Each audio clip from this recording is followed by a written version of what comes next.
കുബ്ജ വിഷാദത്താൽ കൂനി നടന്നപ്പോൾ അബ്ജനേത്രം തൊട്ട കൂനു നിവർത്തിയിലേ. പണ്ടു കളിത്തോഴൻ പാവം കുചേലൻ താൻ മിണ്ടാതെ നിന്നിട്ടും മാറിക്കൊടുത്തില്ലേ.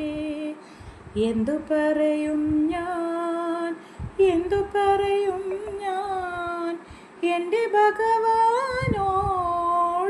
പറയും ഞാൻ. ഒന്നും പറയാതെ ഒക്കെ അറിഞ്ഞോളും നിൻ പരിതാപങ്ങൾ ഒക്കെയും തീർന്നോളും.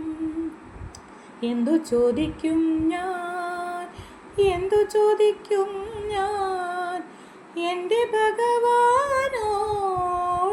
ചോദിക്കും